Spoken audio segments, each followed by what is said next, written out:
I love history. Did your wife keep her maiden name? Man, I tried to call you. Did you change your number? What you wearing? You smell good. Thank you. Muchos thank you. Anthony Castrovince of MLB.com has written recently of his all-underrated team. Anthony, good morning. Good morning, guys. How are you? We're doing great. I want to get you going on this, and I guess let's kind of like section it off in chunks because we could hit each player. We could do this by position. Let's start in the infield. Give me some of the names of underrated players that man infield positions. Sure. First, just to be clear, there are rules to be underrated, right? We got to have some stipulations here. At least 2 years of service time, so you have time to be rated in some fashion. No all-star games in your career, no major awards in your career, BBWAA awards, no all-MLB team representation. You can't be on the top 10 right now at your position per MLB Network. There's nobody left.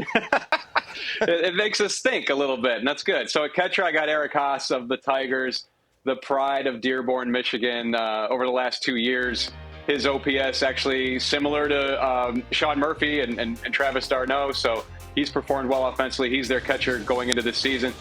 First base, I'm going with Ryan Mountcastle of the Orioles, who had the rare distinction of getting down ballot Rookie of the Year votes 2 years in a row because of the pandemic. But when you look up over the last 2 years, I mean, 55 home runs over the last 2 years. That's more than Anthony Rizzo, Freddie Freeman, Jose Abreu.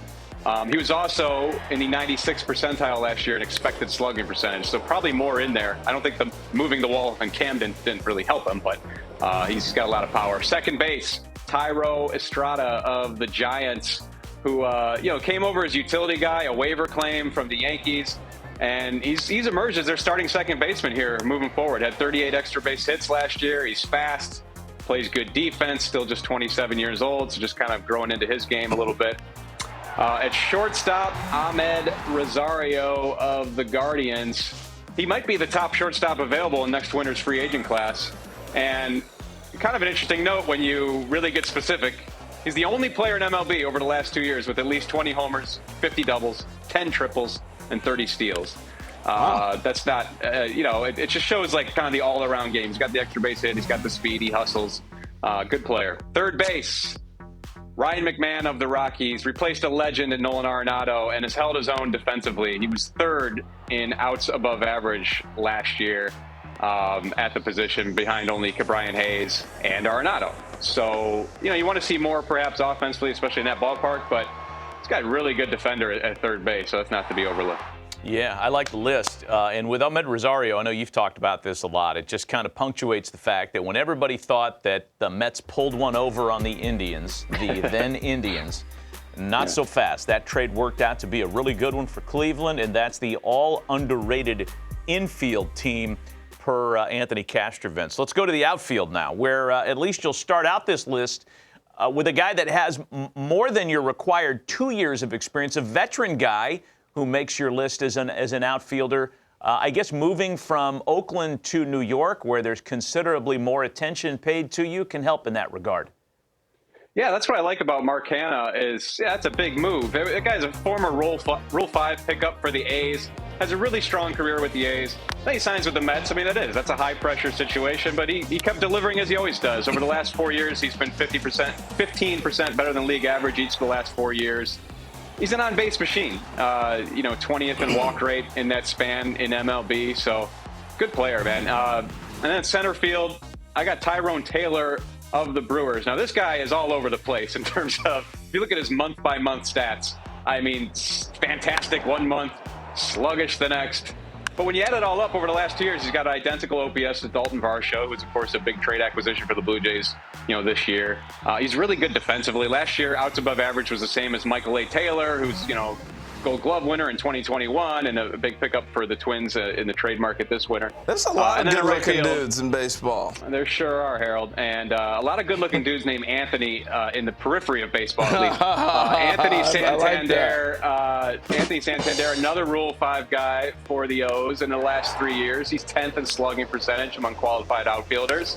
And a very important note that last year he hit 33 home runs, That is the most single-season American League home runs for a guy named Anthony. So that's something that I took a particular interest in. That is an interesting fact. I'm with you on Santander because we were tasked with trying to come up with an all-underrated member for your team, and I considered Santander. I'm glad he was represented on your list. I love that guy. All right, let's move to the pitching ranks here. Did you just do starters for the purposes of this column or relievers as well?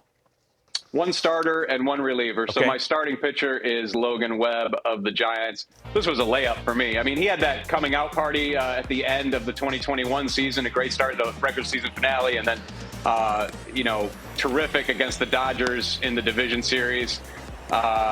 Everybody on Twitter raving about how he looks like the dude from Breaking Bad, Todd. But he's just fantastic the last two seasons. Only Framber Valdez has a better ground ball rate. He's got the 11th best ERA plus in MLB in that span, and yet has avoided all these accolades I mentioned earlier. Scott Barlow of the Royals is my reliever. Out of contention clubs, relievers sometimes don't get the limelight or the attention, but this guy's been fantastic really the last 4 years. But in the last 2 years, his ERA plus among relievers with 140 innings is bested only by Emmanuel Clase, the great closer for the Guardians. So he's also a guy who can give you multiple innings, which I like a lot. He's got 5 2-inning saves for the Royals over the last 2 years. That's the most in baseball. So there's your squad.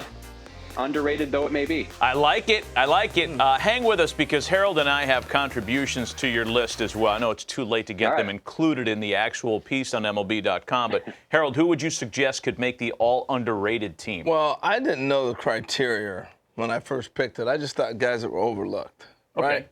And so my guy has made an all-star team, but I still think we talk about shortstop, and he doesn't come up as much, and that's Bo Bichette. He's in the news right now because he's negotiating a contract, but what Bo Bichette has done since he got to the big leagues and through the minor leagues is incredible. Defense has improved, the offense is there, the power, the quick bat, the acumen of knowing the game and just being able to play. I love watching Bo Bichette play baseball. But you start hearing about all the shortstops with Turner, and you got Seager, and you end up with Bogarts, and everybody's name is in there except Bo. Yeah, he's a little bit more of a known commodity, though. I mean, you do hear about Bo Bichette because he's got the sexy flow, and he's a teen matinee idol in Toronto. Well, when you're on Twitter like you, Instagram. Yeah, I'm on Twitter. Following him. I got one, Anthony, for you, and he does qualify based on your parameters. Gavin Sheets has been in the big leagues. You love some Gavin Sheets. And this is all 100% eyeball test because I've seen the pass that this guy takes at the baseball. I mean, he is what a power hitter looks like. Big, strong, strapping young lad, left-handed hitter, Jim Thome-ish. And when he drops a head, look out, man. I love watching that guy swing it. And I think if he gets a full complement of at-bats, they let him hit against left-handed pitching, he's going to hit 30 homers in the very distant, not too distant future. I like that. That's a fun piece, Anthony. We appreciate it, man. Thank you. Thanks, guys. And I hope Sheets has the kindness of Jim Thome, because that's the most important trait, as we know, of Jim Thome. Very good point. Very good point. We'll have to dig that up.